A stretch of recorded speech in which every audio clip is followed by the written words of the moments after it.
नाज़रीन अस्सलाम वालेकुम, मैं हूँ इमरान वसीम। नाज़रीन, पाकिस्तान तहरीक इंसाफ के 4 रहनुमाओं के नाम पर कांटा लग गया। पाकिस्तान तहरीक इंसाफ के ये 4 रहनुमा कौन हैं, इनके नामों पर कांटा कैसे लगा है, किसने लगाया है और क्यों लगाया है, इस बड़ी ख़बर की डिटेल प्रोग्राम में आपके साथ हम शेयर करने जा रहे हैं। लेकिन इससे पहले हम बात करेंगे, क्योंकि कुछ और भी अहम डेवलपमेंट्स हुई हैं, उनकी तफसीलात भी प्रोग्राम में आपकी खिदमत में हमने पेश करना है।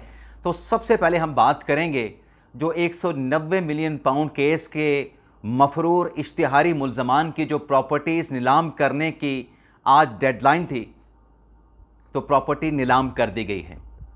मलिक रियाज हुसैन की जो 405 कनाल अराज़ी थी, जिसे इस्लामाबाद की इंतज़ामिया की जानिब से आज ऑक्शन के लिए डेट मुकर्रर की गई थी, जिसमें इनवाइटी बुलाए गए थे, जो 34 लाख रुपए फ़ी कनाल के हिसाब से ये 405 कनाल जो अराज़ी है मलिक रियाज हुसैन की मफरूर की इश्तिहारी की, उसको नीलाम कर दिया गया।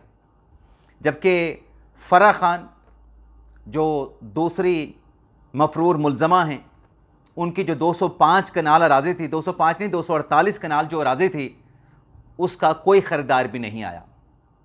एक तो ये मुख्तसर सी डिटेल आपके साथ हमने शेयर करना थी। इसके अलावा नाज़रीन, उमर अयूब साहब और शिबली फराज साहब की एक मरतबा फिर दौड़ें लग गई हैं और दोनों पीटीआई के रहनुमाओं ने रुख किया है पेशावर हाई कोर्ट का और वहाँ पे जाके कंटेम्प्ट की एप्लीकेशन फ़ाइल की है स्पीकर कौमी असम्बली अय्याज सादिक और चेयरमैन सेनेट के ख़िलाफ़। दरख्वास्त में दोनों रहनुमाओं ने पेशावर हाई कोर्ट से ये कहा कि हमने डिस्क्वालिफिकेशन के इलेक्शन कमीशन के फ़ैसले के ख़िलाफ़ पेशावर हाई कोर्ट से रजू किया था और पेशावर हाई कोर्ट ने इलेक्शन कमीशन को फ़र्दर कार्रवाई करने से रोका था, लेकिन हाई कोर्ट के हुक्म इम्तना के बावजूद फ़र्दर कार्रवाई कर दी गई। स्पीकर चेयरमैन सेनेट ने उनकी सीटों को खाली करार दे दिया और जो चैम्बर्स थे वो वापस ले लिए गए।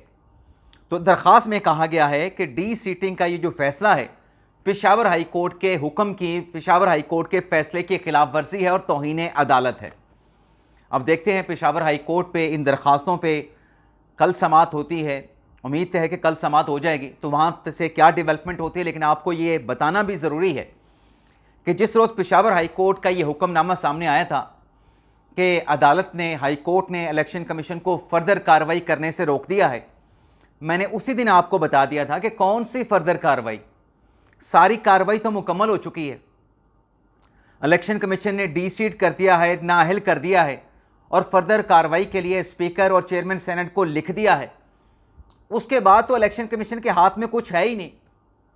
तो पेशावर हाई कोर्ट के हुक्म इम्तना से इनको मिलना क्या था? ये जो हुक्म इम्तना आया तब तक सारा प्रोसीजर हो चुका था। उससे अगले रोज़ तो जब कौमी असम्बली का सेशन था, स्पीकर अय्याज सादिक साहब ने सिर्फ ऐवान को आगाह किया था कि ये नाअहल हो चुके हैं, ये अपोजिशन लीडर नहीं रहे, चाहे शिबली फराज साहब हैं चाहे उमर अयूब साहब हैं। और आज ख्वाजा आसिफ साहब ने भी तस्दीक कर दी है, क्योंकि अभी खबर सामने चल रही है। ख्वाजा आसिफ साहब ने कहा कि मैंने कोई इस्तीफ़ा नहीं दिया और जो शख्स है जिस पे इल्ज़ाम लगा है उसके खिलाफ जो शिकायत है उस पर कार्रवाई से मेरा कोई ताल्लुक़ नहीं, और हमने भी आपको यही बताया था। अब नाज़रीन आते हैं अगली खबर पे, और मतलब बड़ी एक दिलचस्प कहानी है कि ये दोनों नाअहल होते हैं इलेक्शन कमीशन से। इलेक्शन कमीशन इस्लामाबाद में है, पार्लियामेंट, सेनेट, कौमी असम्बली इस्लामाबाद में है, लेकिन रिलीफ के लिए दोनों इस्लामाबाद से पेशावर जाते हैं, चाहे उमर अयूब साहब हैं चाहे शिबली फराज साहब हैं। लेकिन जो KPK वाले हैं वो रिलीफ के लिए इस्लामाबाद हाई कोर्ट आते हैं। अली मीर गंडापुर साहब ने आज इस्लामाबाद हाई कोर्ट में एक पटिशन दायर की है। पटिशन क्या दायर की है कि इमरान खान साहब का तिब्बी मुआयना करवाया जाए। अब खान साहब के तिब्बी मुआयने की जो एप्लीकेशन है, अगर कानून की नज़र में देखें तो खान साहब की बहन अलीमा खान दायर करे, उज़मा खान दायर करे, नौरीन खानम दायर करें, खान साहब के बेटे दायर करें, खान साहब का और कोई करीबी खूनी रिश्तेदार दायर करे। ये गंडापुर साहब ने पटिशन दायर की है और गंडापुर साहब ने इस पटिशन में पंजाब हुकूमत को, IG जेल खाना जात को, जेल हॉस्पिटल को और शौकत खानम को फरीक बनाया है और इसमें क्या कहा गया है कि नौजवानों के जो लीडर हैं, पाकिस्तान के नौजवानों के जो लीडर हैं, 72 साल के इमरान खान, उनका मेडिकल मुआयना करवाया जाए। इमरान खान का वज़न कम हो चुका है। इमरान खान की हिस्ट्री शौकत खानम हॉस्पिटल के डॉक्टर्स के पास है। तो गंडापुर साहब जो कि पेशावर से इस्लामाबाद हाई कोर्ट आए हैं, उनकी तरफ से कहा गया है कि इमरान खान का जो मेडिकल मुआयना है, जो मेडिकल टेस्ट है, डॉक्टर फैसल करें, डॉक्टर आसम यूसुफ करें और डॉक्टर समीना नियाजी करें। इनसे इमरान खान साहब का तिब्बी मुआयना करवाया जाए।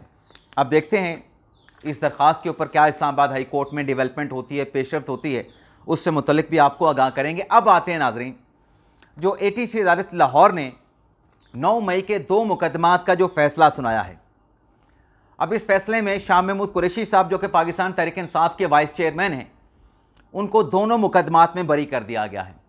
यानी एक मरतबा फिर वो जो सोशल मीडिया के ऊपर डॉलर कमाने वाले हैं, पैसा बनाने वाले हैं, अकाउंट भरने वाले हैं, उनको मौका मिल जाएगा। और मौका मिल गया है कि वो शाह महमूद कुरैशी की जो खिदमात हैं, जो मुश्किलात उन्होंने इमरान खान के बराबर झेली हैं, उनको फिर क्रिटिसाइज़ करें, उनको गद्दार करार दें।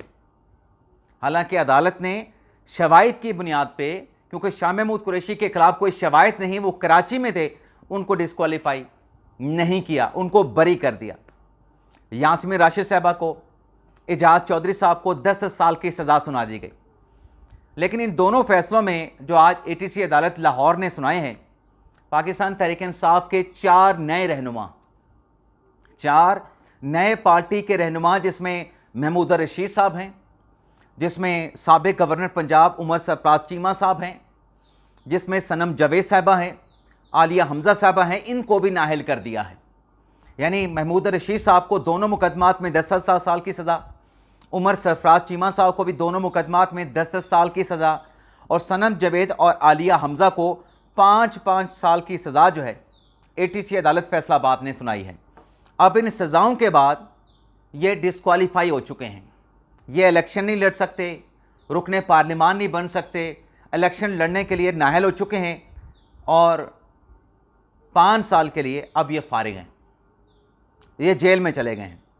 और अदालत ने अपने फैसले में क्या करार दिया है कि प्रोसिक्यूशन इनके खिलाफ शवाहिद साबित करने में नाकाम हुआ और जो मुल्ज़मान हैं, जिनको सज़ाएँ सुनाई गई हैं, उनके खिलाफ ये केस साबित होता है शवाहिद की रोशनी में। और सिर्फ ये नहीं, हाफिज़ अरशद जो कि इमरान खान के सिक्योरिटी गार्ड थे, उनको भी 10 साल की सज़ा सुनाई गई। आयशा भुट्टा को 10 साल की सज़ा सुनाई गई और 5 कम उम्र जो मुल्ज़मान थे उनको बरी कर दिया गया। मजमूई तौर पर नाज़रीन, इन 2 मुकदमात में 45 मुल्ज़मान थे जिनका ट्रायल हुआ, 25 मुल्ज़मान गिरफ़्तार हुए, 15 इश्तिहारी करार पाए, 12 मुल्ज़मान को बरी किया गया और 13 मुल्ज़मान को सज़ाएँ सुनाई गई। और पाकिस्तान तहरीक इंसाफ ने ATC अदालत लाहौर का ये जो फ़ैसला है, इससे मुस्तरद कर दिया है। पाकिस्तान तहरीक इंसाफ ने ऐलान किया है कि इस फ़ैसले को हम एपलेट फोरम पे चैलेंज करेंगे।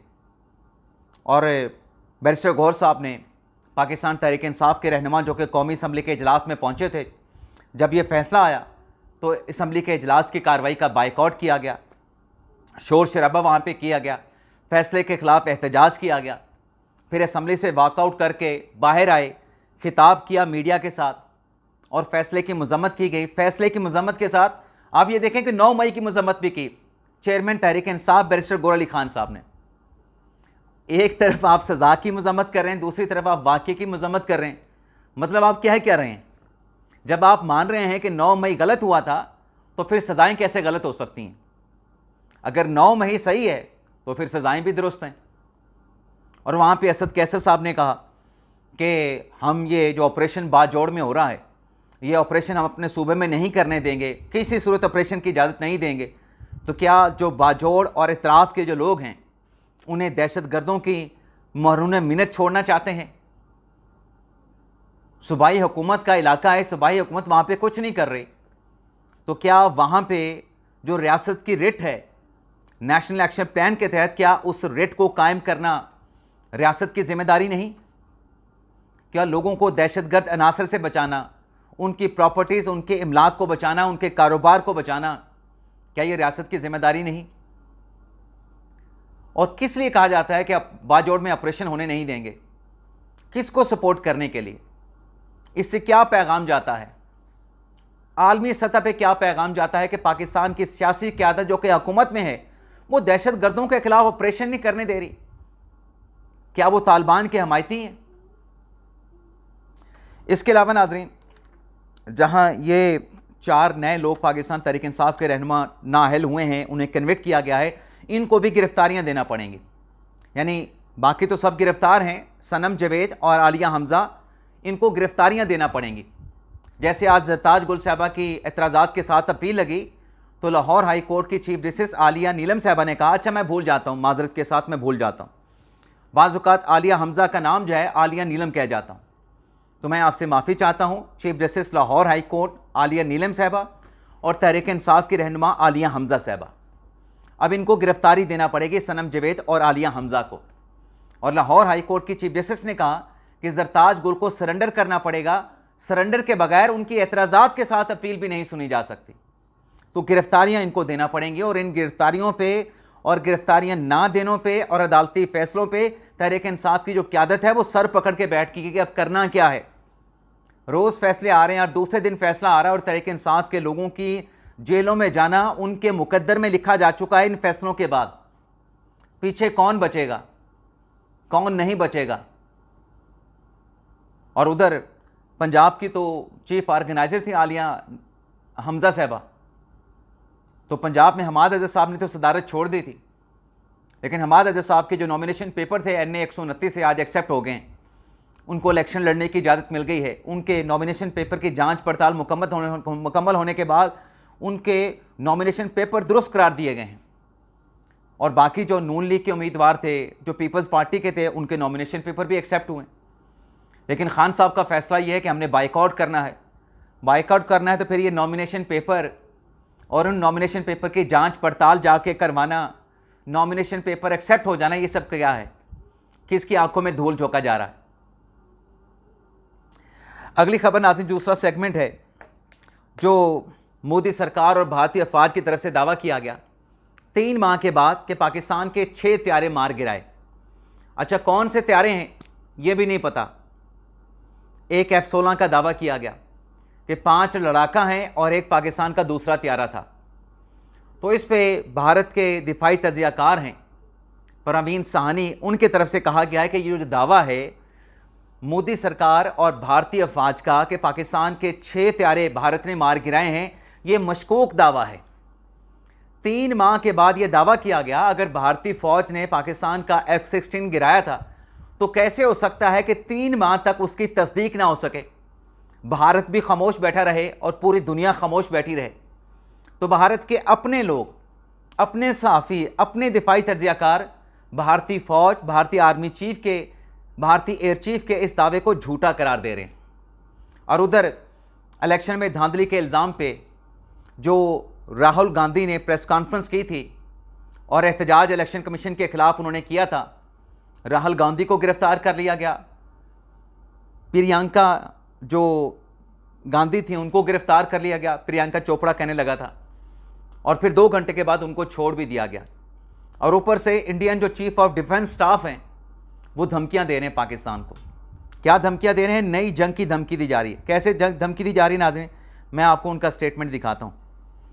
कहा गया जी इंडियन चीफ ऑफ डिफेंस की तरफ से कि the next war might happen sooner than anticipated, यानी पेश गोई से पहले अगली बार हो सकती है, अगली जंग हो सकती है। अच्छा, इस पे भारत को कोई एतराज़ नहीं।